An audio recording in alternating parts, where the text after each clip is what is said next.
Viva para construir. Você pode dizer que você está vivendo para construir, que a sua vida é uma edificação e em todas as facetas, ou há apenas uma sendo edificada e as outras estão deterioradas. O mundo é especializado em destruir, danificar. Ele incentiva às vezes uma área, particularmente econômica, mas arrebenta com as outras. O nosso Deus é o Deus da edificação, do construir, e o chamado da palavra de Deus em Cristo é para sermos edificados pelo Senhor. A história da salvação nas Escrituras Sagradas, que cobre séculos de história, é uma história sobre um Deus que edifica. E um livro que podemos olhar com esse tema de forma muito particular é o livro de Neemias, Viva para Construir.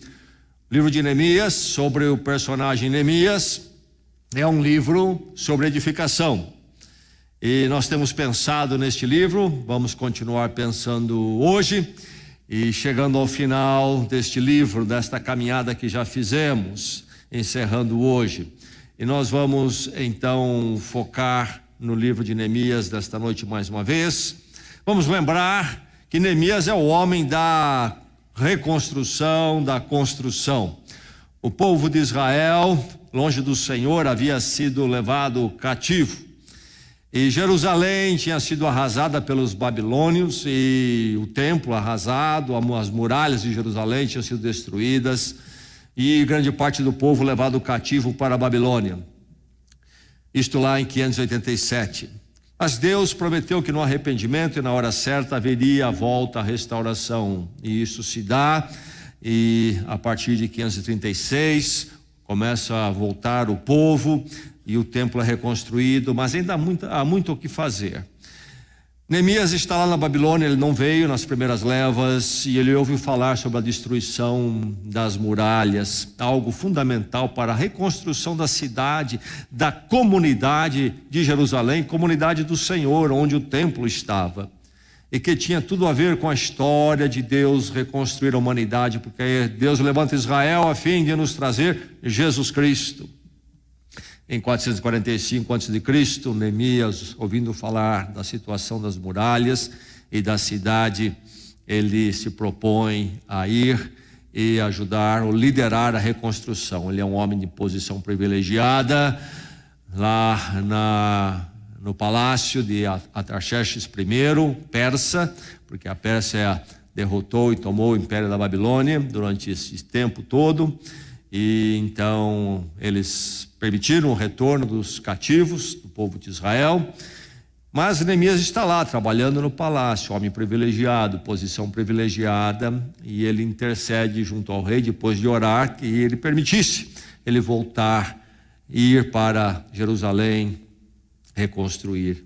O imperador permite, dá a ele carta branca e recursos, dá a ele uma caravana oficial, ele volta então, ou melhor, ele vai a Jerusalém como governador para reconstruir as muralhas. E o livro de Neemias é sobre isto, mas depois de reconstruir as muralhas, no livro nós vemos que depois de prontas muralhas, ele então reconstrói a comunidade, porque muralhas apenas não constroem uma comunidade. Naqueles dias as muralhas eram fundamentais, mas era preciso o povo, e o povo como uma comunidade. Nós vemos que é um povo que então, à volta de Deus, na revelação do seu livro, volta a ser uma comunidade.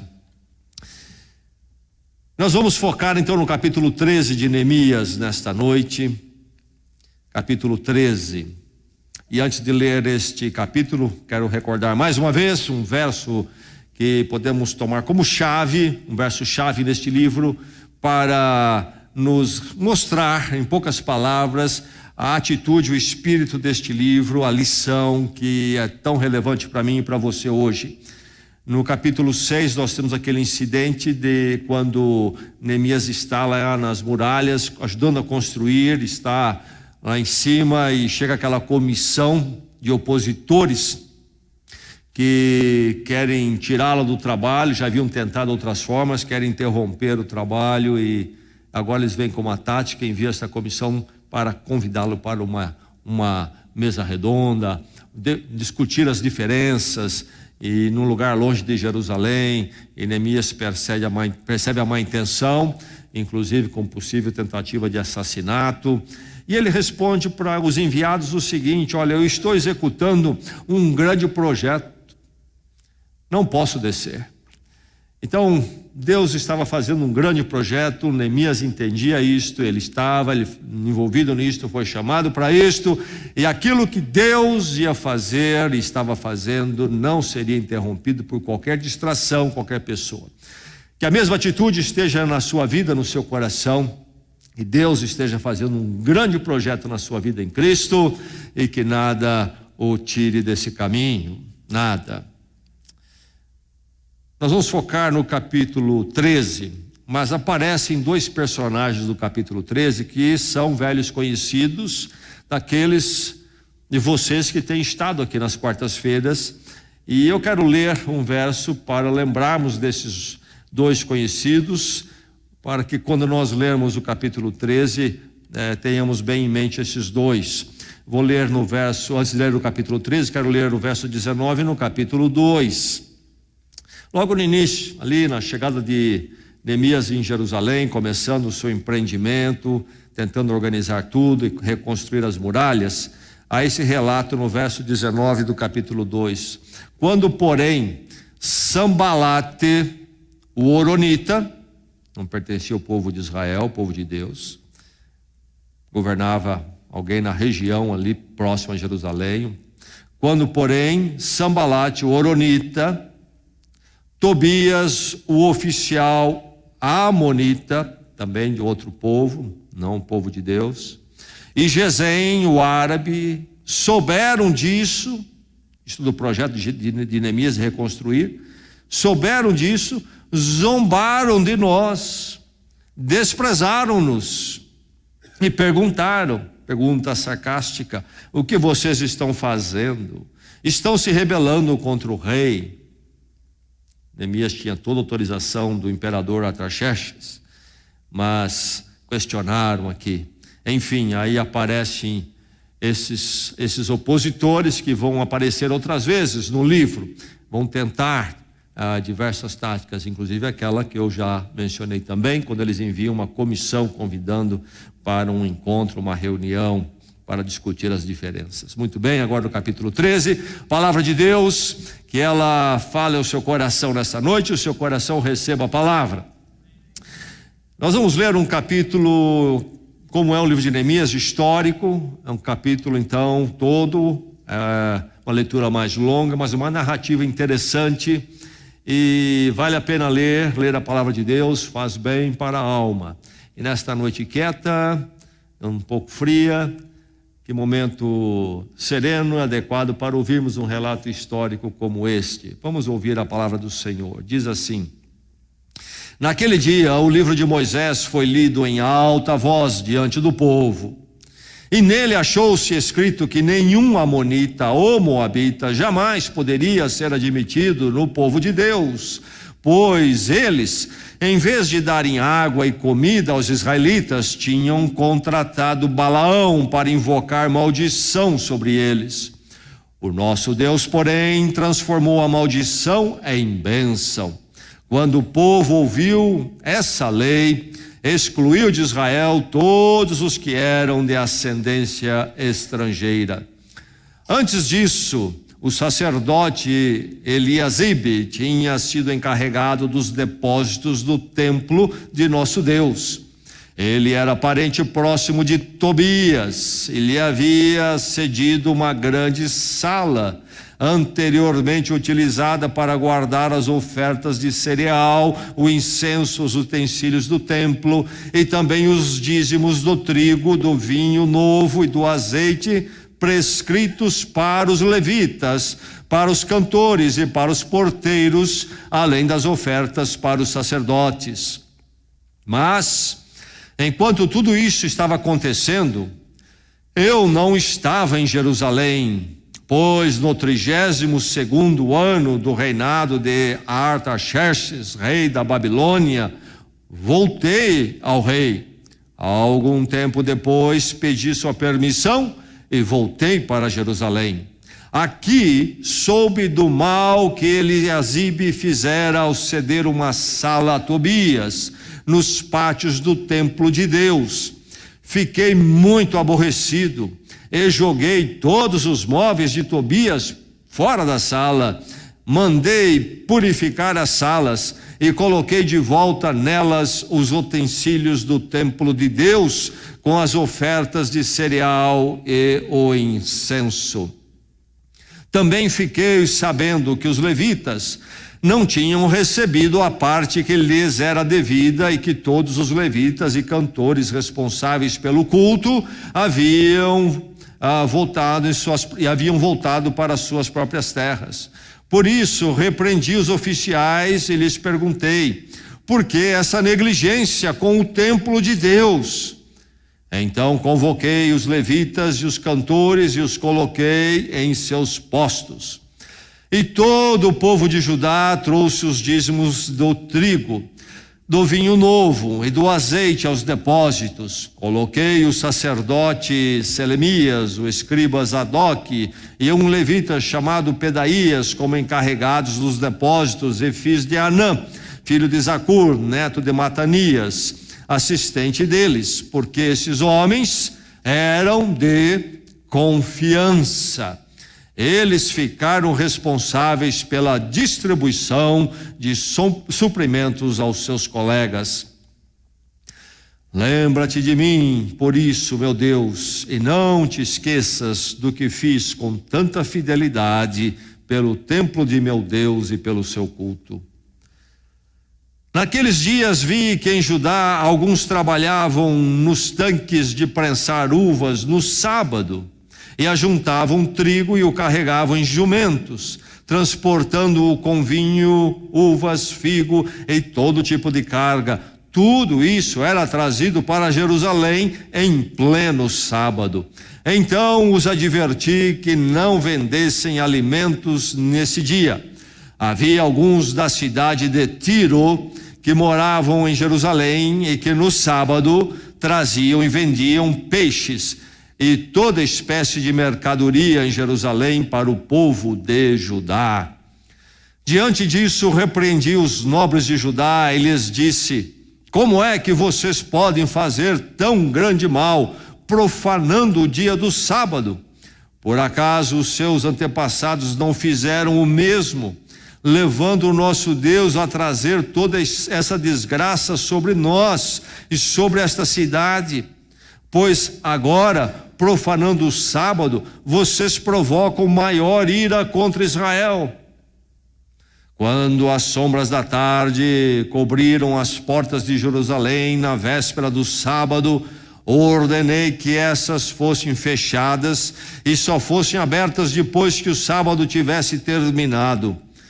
Coloquei alguns de meus homens de confiança junto às portas para que nenhum carregamento pudesse ser introduzido no dia do sábado. Uma ou duas vezes os comerciantes e vendedores de todo tipo de mercadoria passaram a noite do lado de fora de Jerusalém. Mas eu os adverti, dizendo: por que vocês passam a noite junto ao muro? Se fizerem isso de novo, mandarei prendê-los. Depois disso, não vieram mais no sábado. Então ordenei aos levitas que se purificassem e fossem vigiar as portas, a fim de que no dia de sábado fosse respeitado como sagrado. Lembra-te de mim também por isso, ó meu Deus, e tem misericórdia de mim, conforme o teu grande amor.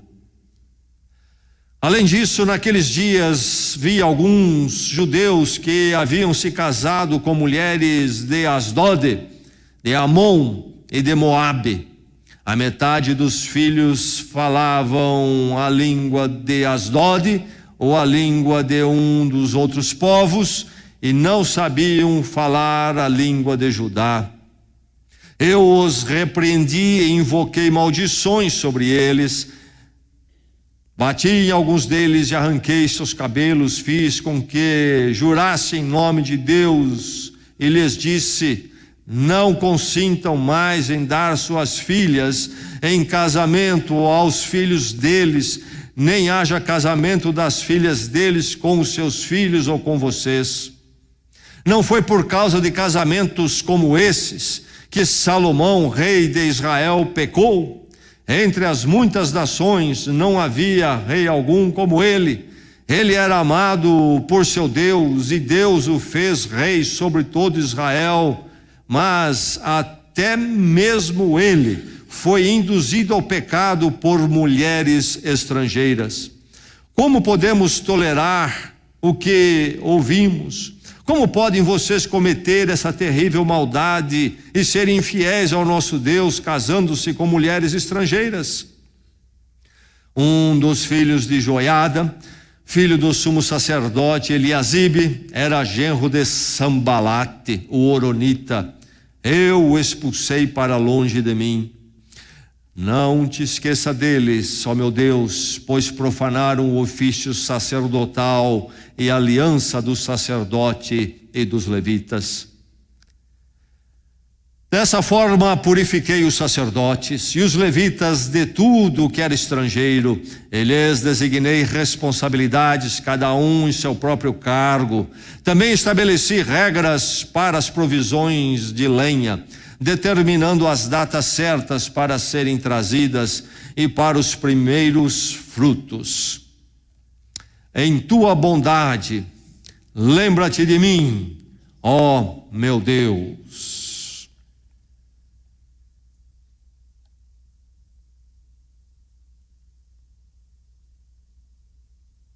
Uma das coisas que me chama a atenção, olhando toda aquela ação, talvez necessária, certamente necessária em Brasília, uma coisa que me chama a atenção, junto que é necessário ali, é a falta de posicionamento de muitos protagonistas. Numa hora tão crítica, numa hora de assuntos tão sérios, não há um posicionamento, mas um jogo a ser jogado, e o posicionamento é postergado conforme for mais vantajoso. Mas eu creio que isso não é uma característica somente da situação e daqueles protagonistas em Brasília. Eu creio que à nossa volta há muita gente não posicionada e há um jogo sempre e posicionado com relação particularmente à verdade, à ética. Há sempre sim posicionamentos de esperteza, de postergar e de expediente. Enfim, falta posicionamentos. Mas quando nós lemos este capítulo sobre Neemias, nós encontramos aqui um homem chamado Neemias, um homem que se dedicou a edificar e edificou, que era marcado pelo posicionamento. Era um homem posicionado, e é algo tremendamente bonito, inspirador, quando se encontra, e eu digo até que é raro, quando se encontra um homem e uma mulher posicionado em termos da verdade, da ética, da moral, particularmente em relação à fé, às verdades de Deus. Então, um crente posicionado. Aliás, até muitos crentes não posicionados. E a palavra de Deus nos chama para sermos posicionados, sermos como Neemias. Há na palavra de Deus muitos servos de Deus que fracassaram em serem posicionados. Mas o chamado é para sermos posicionados. Quando nós lemos esse capítulo, nós encontramos aqui uma série de práticas que pertencem ao Velho Testamento, tanto na questão religiosa como na questão cultural. Deus trabalha conosco dentro da nossa época e trabalhou dentro da época aqui também com eles.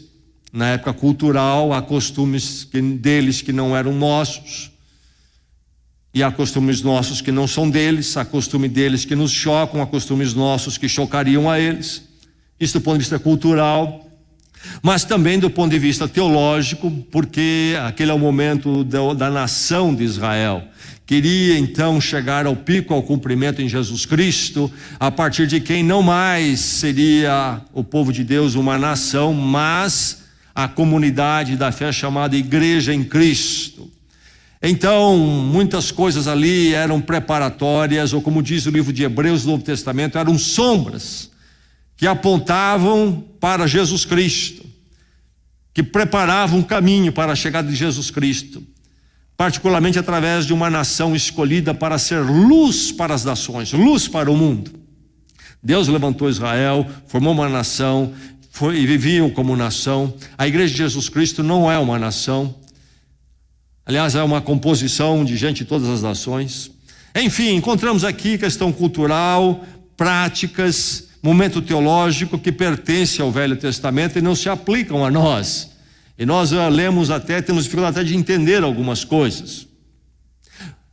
Então, esse capítulo tem alguma coisa a ver conosco? Sim.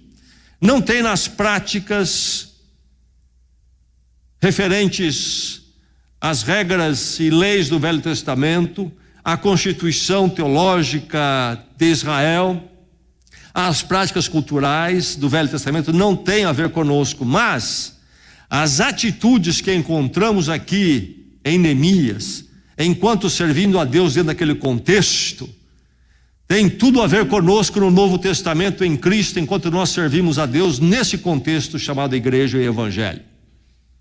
Então é um capítulo relevante para nós, sim, ainda que muito antigo, e ainda que de uma outra dispensação, tem tudo a ver conosco. Encontramos aqui Neemias marcado por duas coisas, como eu já disse, posicionado. Neemias é um homem posicionado. Segundo, é um homem zeloso. Duas coisas que eu encontro aqui em Neemias, através do livro todo, mas particularmente nesse capítulo, um homem posicionado e zeloso. O que a palavra de Deus fala a você, fala ao seu coração, a sua vida hoje aqui, nesse texto. Posicione-se com zelo. Você é posicionado? E é posicionado com zelo, meu irmão, minha irmã, ou não? Aí está você responsável pela sua vida, atuando na vida profissional, enquanto servo de Deus, no meio de um mundo terrível e difícil que você conhece muito bem. Lá você é alguém posicionado e posicionado com zelo.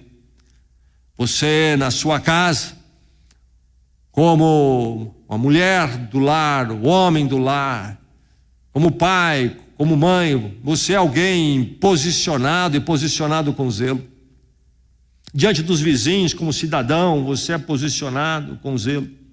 Diante dos parentes, você é alguém posicionado com zelo. Na igreja, enquanto membro, você é posicionado com zelo. Posicione-se com zelo, é a chamada para a sua vida nesta noite. Persevere revisando. Posicionar-se com zelo envolve se perseverar revisando sempre. Quando nós lemos Neemias, nós já lemos, quem esteve aqui nas outras quartas-feiras, no capítulo 10, depois das muralhas construídas, e aí então a reorganização, a organização da comunidade que haveria de habitar dentro das muralhas e compor então uma verdadeira comunidade. O povo havia pedido para ler o livro, que trouxesse o livro, a palavra de Deus, porque iam ser uma comunidade, não seria um amontoado de estrangeiros ali dentro, cada um pensando de uma forma diferente. Aí não há comunidade. O livro. E aí no capítulo 10 eles fazem um grande pacto tremendo, como comunidade. Como é que eles seriam, que verdade eles serviriam, como é que eles andariam com Deus, etc. Um grande momento. Neemias atua ali então agora, depois das muralhas, na construção do povo, da comunidade. O pacto é feito. No capítulo 12 temos a dedicação das muralhas, um festival, um dia maravilhoso. Depois construído, depois da comunidade pactuada, eles dedicam as muralhas, símbolo da comunidade, ao Senhor. E há coros que cantam, você lê no capítulo 12, e saem 2 coros sobre as muralhas, marchando, desfilando, com o sacerdote, depois se encontram, dando círculo na cidade, e chegam ao templo, e há um grande culto ali.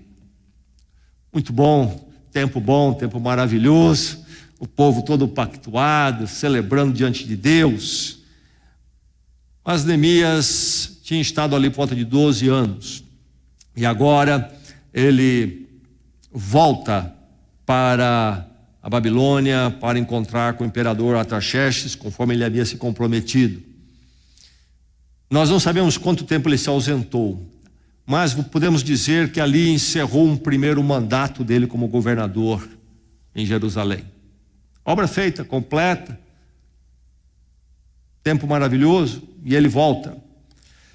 Mas diz aqui que ele, depois de estar lá, ou quando estava lá, ele decide voltar e vem para um segundo mandato, diz nos versos 6 e 7, mas enquanto tudo isso estava acontecendo, eu não estava em Jerusalém, pois no 32º ano do reinado de Artaxerxes, rei da Babilônia, voltei ao rei. Algum tempo depois pedi permissão e voltei a Jerusalém. Então ele se ausentou, não sabemos quanto tempo, mas ele fala aqui de crianças que não estão falando a língua de Judá, a língua do povo de Deus, a língua da nação, porque as mães eram estrangeiras, então deve ter sido algum tempo razoável para as crianças nascerem e essas coisas todas acontecerem, casamentos, filhos já falando, etc. Enfim, é um tempo razoável, mas também não muito tempo, porque são crianças ainda. E ele volta para o segundo mandato. Trabalhou muito, deixou tudo em ordem. Quando volta, encontra uma situação deteriorada novamente. É o que nós lemos aqui nesse capítulo 13. E ele precisa corrigir uma porção de coisa outra vez. Meu irmão, a edificação do Senhor em nossas vidas não é de um dia, mas é cada dia. Cada dia. E posicionar-se com zelo é fundamental, e isto é uma atitude, tem que ser uma atitude constante em nossas vidas, o que envolve um revisar, um perseverar em estar revisando e olhando. A vida cristã, o projeto de Deus em nossas vidas, o projeto de Deus para as nossas famílias, para o nosso casamento, para a nossa vida profissional, é como um jardim que precisa ser atendido todos os dias. Sempre achei aquário bonito. Vai a um consultório, às vezes, ou a casa de alguém, a um escritório, você chega lá na parte de visitação, um belo de um aquário, água azulzinha, luz brilhando, os peixes coloridos refletindo aquela luz, nadando graciosamente para cá e para lá. E um belo dia eu inventei de colocar um no meu escritório. Até que eu entendi que para um aquário ficar bonitinho e azul e ter peixes sempre ali, é preciso perseverar revisando todos os dias. Terminando a história, dei para outra pessoa o aquário. O aquário podemos dar, mas o projeto de Deus não. E é preciso perseverar revisando todos os dias. O projeto de Deus para os filhos exige um perseverar revisando todos os dias. Não é a palavra de um dia só. Por isso que eu oro sempre pelos pais, que eles sejam incansáveis. Vejo pais que cansam. Os pais do mundo, perdidos e confusos como estão, eles cansaram e abandonaram os filhos. Não é verdade? E terceirizam, transferem o casamento. Crentes que deixam o casamento ser tomado pelo mato. É preciso perseverar revisando. A vida com a igreja precisa de um perseverar revisando. Começamos a relaxar, a igreja começa a relaxar, o mato começa a crescer. Enfim, Neemias sabia disto.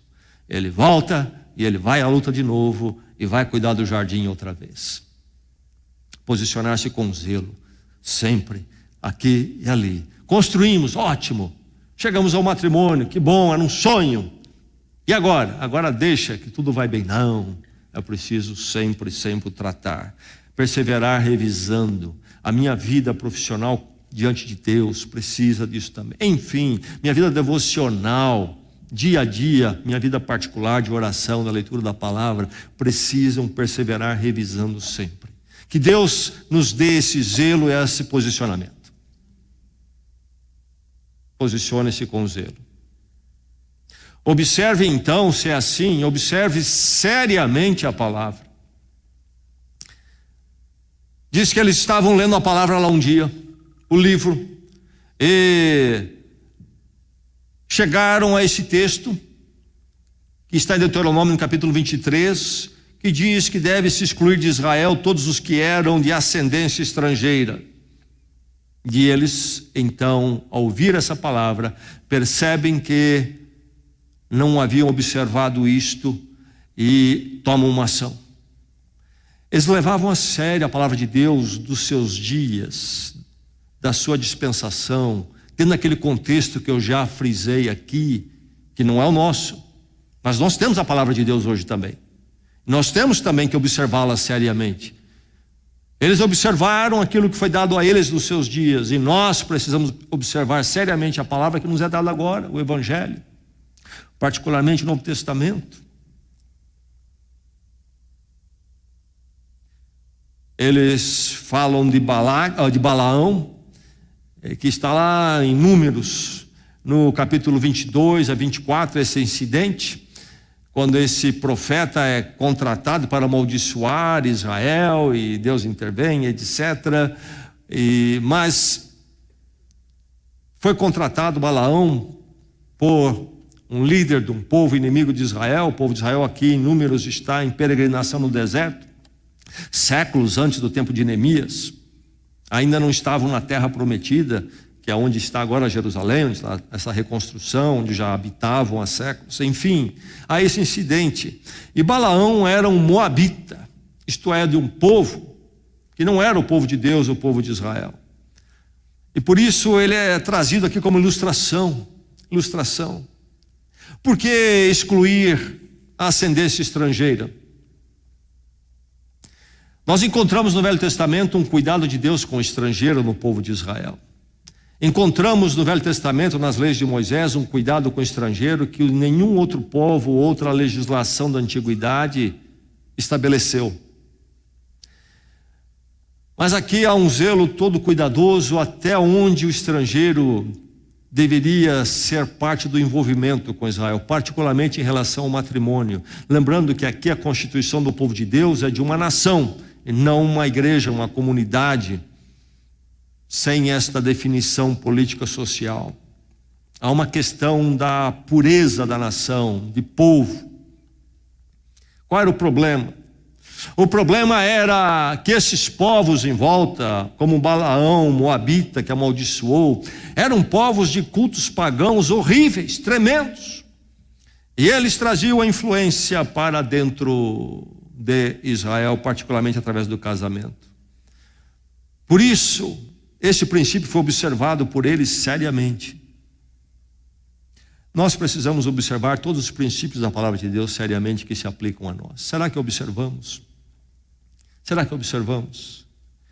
Posicione-se com zelo, observe seriamente a palavra. Posicione-se com zelo. Nunca comprometa a sua fé. Ai, como nós somos tentados a comprometer. Diz aqui novamente que o livro de Moisés foi lido em alta voz. Excluiu de Israel todos os que eram de ascendência estrangeira, o amonita e o moabita. Esse comprometer da fé. Pessoas à nossa volta estão oferecendo a nós possibilidade de nós negociarmos nossa fé. Você está muito radical. Você está muito religioso. Você está confundindo as coisas. Você está misturando as coisas. Uma coisa, outra coisa. Uma coisa é você ir na igreja, a sua fé. Outra coisa é que um negócio. Não vamos misturar. O amonita, o moabita, influências difíceis e terríveis que precisavam serem olhadas com cuidado. Lá estavam eles no meio do povo de Israel e já estavam influenciando, estavam já comprometendo. O sábado, por exemplo, estava sendo violado, particularmente pela influência dos amonitas e moabitas, que estavam no meio do povo de Israel. Temos que tomar muito cuidado. O mundo quer que nós comprometemos a nossa fé. Talvez não vão dizer para você: olha, abandona a igreja, abandone Cristo, Não, talvez até vão dizer, olha, muito bonito isso aí. Mas, olha, deixa eu te convidar aqui. Vamos fazer um negócio diferente aqui. No trabalho, na parentela, isso acontece. Nós temos que estar no mundo, como diz Jesus Cristo na sua oração sacerdotal, capítulo 17 de João, mas lembrando que nós não somos do mundo. Estamos ali para fazer a diferença e influenciar e não sermos influenciados. Nunca comprometa a sua fé. Que o mundo possa conhecer em você alguém que graciosamente é posicionado, seja posicionado, que nunca compromete a sua fé, conheça a sua fé de verdade. Ainda semana passada, conversando com pessoas de uma atividade crucial, fundamental na área pública do nosso país, me falaram de 2 casos da conversa surgiram de pessoas que pertencem a igrejas, inclusive Igreja Batista, que estão nesta atividade, uma atividade importantíssima, e que falham, comprometem a sua fé lá dentro, e por isso são um péssimo testemunho para aqueles dessa profissão que não conhecem a fé. Que tristeza, que tristeza.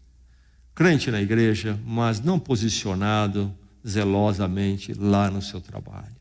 Não olha o seu linguajar, não olha a sua forma de conduzir as suas responsabilidades profissionais. E os outros observam isto. Há muitas formas de se comprometer à fé. Aqueles que querem nos tirar do culto. Nós não somos legalistas, nós não pertencemos a este momento, a essa dispensação aqui, mas nós cremos no zelo nas coisas do Senhor. Há muitos que querem. Eu me lembro quando garoto, meu pai era pastor numa cidade pequena, interiorana, cidade movida pela agricultura, e havia, na igreja onde ele era pastor, havia muitas famílias de sitiantes. Aqueles sítios tocados por famílias, região do café, pequenas propriedades. E um dado sitiante faltou algumas vezes na igreja. E o meu pai perguntou uma vez a ele por que ele estava faltando. Ele disse, olha, todo domingo de manhã, quando eu estou pronto para sair de casa, tem um parente meu que mora num outro sítio, a uns 8 quilômetros. Naquela época, então, não havia telefone, nada disso, né? Naquela época, quando você simplesmente aparecia na casa dos outros. Quando eu estou para sair com a família, eles chegam, domingo de manhã. E aquela visita naqueles dias, daquelas que vêm para passar o dia todo. E a gente não pode ir para a igreja. Bem, vai para o inferno porque um dia, uma razão, eu não fui à igreja? Certamente que não cremos nisso. Mas há uma diferença nisto nos momentos excepcionais, sair de férias. E quando nós começamos a não nos posicionarmos mais com zelo. Nós não somos sabatistas. Mas isso não quer dizer que nós tratamos ou podemos tratar as coisas do Senhor de forma relapsa. O dia que a igreja se encontra para cultuar, aí meu pai, do jeito dele, meio parecido com Neemias aqui, você percebeu o jeitão de Neemias? Peguei as coisas de Tobias e joguei para fora na rua. Meu pai disse para ele, diga para eles, olha, a chave da casa está aqui, vocês me aguardam, eu vou para a igreja agora, quando eu voltar a gente conversa sobre o almoço. E eu me lembro que eles fizeram isso. Não sei se os parentes continuaram aparecendo ou não, mas foi feito. Enfim, apenas um exemplo, poderíamos agora aplicar isso a tantas áreas das nossas vidas, não é mesmo? Posicione-se com zelo, resista às influências afetivas então, dentro desse quadro que eu já citei, indo um pouquinho mais a fundo. Aqui é esse problema dos casamentos. Casamento com esses povos estrangeiros, Asdod, Amon, Moabe. É uma questão preconceituosa aqui, de olhar aquele de outra cultura, de outra nação, e dizer, olha, isso não serve para mim. Simplesmente não poder casar com um estrangeiro, certamente que não é isto. Nação naqueles dias, tanto Israel como os povos à sua volta tinham seus deuses e eram comprometidos com seus deuses. E Israel particularmente era comprometido com seu Senhor, que levantou Israel para ser luz para essas nações. E não para ser tomado pelas trevas delas. E a história de Israel é triste porque muitas vezes Israel cedeu. Inclusive agora essa reconstrução de Neemias, porque havia sido destruído. Por quê? Porque Israel tinha ido após esses deuses dos amonitas, dos moabitas. E aqui nesse texto, inclusive, eles citam um exemplo de Salomão séculos antes deles. Grande rei Salomão de Israel, terceiro rei, um reinado tremendo, um homem que fez administração enorme.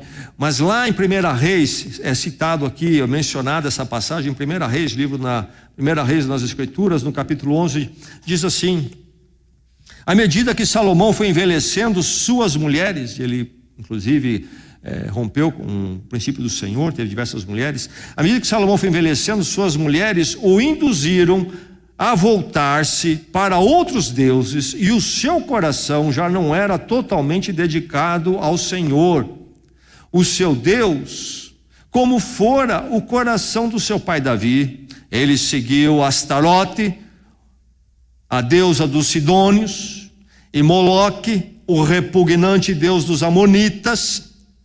Dessa forma Salomão fez o que o Senhor reprova, não seguiu completamente o Senhor como seu pai Davi.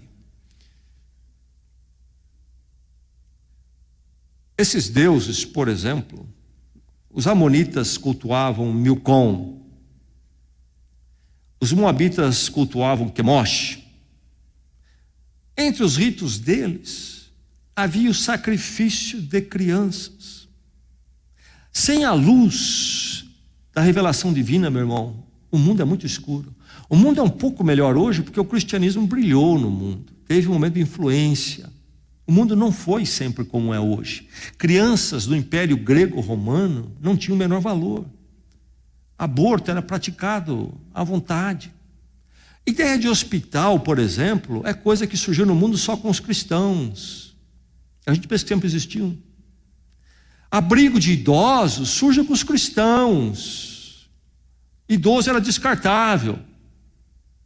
O valor do ser humano criado à imagem e semelhança de Deus, a partir da influência do Evangelho, chega ao mundo. Israel era para ser essa luz às nações, essa luz ao mundo. E infelizmente até Salomão, por causa de casamento, cedeu. O casamento com a pessoa que não é crente, a Bíblia recomenda que o crente não faça isso, porque é difícil. Como partilhar? A Bíblia no Novo Testamento não ensina que se deve desmanchar o casamento. Eu me converti depois de casado, por exemplo. O casamento é casamento selado diante de Deus, é algo da humanidade. Mas quem vive essa experiência sabe do desafio que é viver a fé nessa condição. Só quem vive sabe disto. Porque a influência está próxima demais. E a questão é qual influência vai prevalecer? A visão do mundo ou a visão de Cristo? Deus rejeita as pessoas porque são de outras culturas? Não. Israel foi levantado para ser puro, a fim de que outras nações conhecessem o Deus verdadeiro. Aliás, nós temos o livro de Ruth no Velho Testamento. Quem foi Ruth? Ruth foi uma moabita.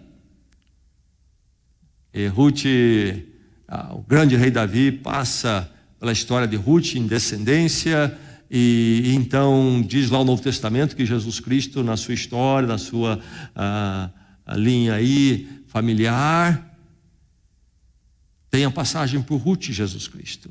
Porque Ruth é o grande livro do Velho Testamento que fala do que Deus busca todos os povos, mas precisa acontecer o que aconteceu com Ruth. O que aconteceu com Ruth? Ela se converte ao Senhor, à luz das nações. Mas quando não há um convertido, esta convivência afetiva é tremenda.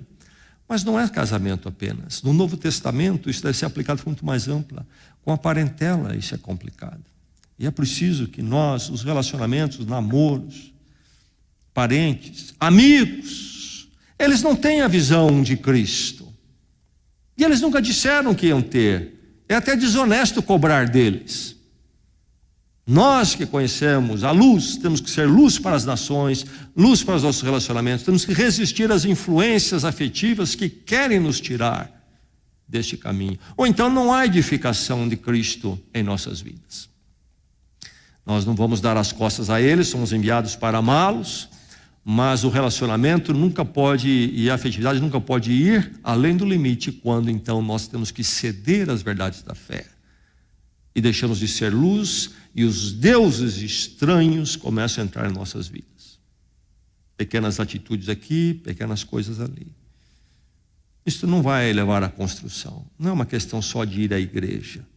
É todo um projeto de Deus na minha vida em Cristo. Posicione-se com zelo, então, em tudo isto, tratando com reverência seu cultuar. Veja o zelo de Neemias pelo sábado, era ponto fundamental do culto deles, a guarda do sábado. Para nós, o nosso cultuar precisa também ser disciplinado, com compromisso, dia, hora. Com a comunidade de Cristo? Sim. E também na minha vida devocional? Sim. E também minha atitude de culto enquanto eu vivo como marido, vivo como profissional e cidadão. O zelo de Neemias tremendo aqui com o cultuar. Posicionar-se com zelo, tratar com reverência o cultuar. Aí está uma pessoa que se posiciona com zelo. Veja como ele é reverente no seu cultuar, comprometido. Fala das ofertas para sustento dos levitas. Os levitas foram embora. Os levitas que tinham que cuidar do culto foram embora. Por quê? Não ofertavam mais. Não havia os primeiros frutos. Neemias restaura tudo isto, este zelo, inclusive no ofertar, nos darmos, a pureza. Tobias, que era um amonita, que nada tinha a ver, não era um amonita convertido, como a Ruth Moabita. Estava lá entrando no templo, algo que não devia acontecer. Neemias tira fora, purificando. Isto é, fazemos com sinceridade, coração puro. Enfim, o que é tratar com reverência, seu cultuar? O que é esse posicionamento aqui zeloso? O que é isto? Disciplina, compromisso, esmero, fazer com excelência aquilo que é do Senhor, que é para o Senhor. Sinceridade. Trate com reverência seu cultuar, posicione-se com zelo. Viva para construir. Grande mensagem de Neemias. Chegamos ao final aqui no capítulo 13, vendo este homem incansável em posicionar-se com zelo. Grande esforço de Neemias. Mas como ele termina o livro e entra para a história e não ouvimos mais falar de Neemias? Uma oração. O livro termina ele dizendo o quê? Em tua bondade, lembra-te de mim, ó meu Deus. É verdade que ele cita outras orações, que Deus lembre daquilo que ele fez no seu esforço, no seu zelo, no seu posicionamento. Mas ele no final ainda conclui, então, voltando-se para a bondade de Deus. Lembra-te de mim, ó meu Deus. Meu irmão, posicione-se com zelo em todos os projetos de Deus na sua vida. Mas depois de tudo feito e dito, lembre-se da sua limitação. Não pense em eu sou posicionado e zeloso e tudo eu controlo e vai dar certo. Não vai. O projeto, por exemplo, dos filhos, do matrimônio, são coisas que precisam de direção sobrenatural. Depois de tudo dito e feito, posicionando-se com zelo diante de Deus, nunca se esqueça de humildemente colocar tudo em clamor diante de Deus. A bondade de Deus, que nós conhecemos melhor do que Neemias, porque nós conhecemos o cumprimento em Cristo. Que bondade, que graça. Aquele que é medido pela cruz. Deus, de tal misericórdia. Ó Deus, na tua bondade, na tua graça, na tua misericórdia, ó Deus, lembra-te de mim, porque não é o meu zelo em si que há de fazer as coisas, se o Senhor não estiver comigo. Que você possa ser posicionado, zeloso, e que a bondade e a misericórdia de Deus esteja sobre você em Cristo. Vamos orar.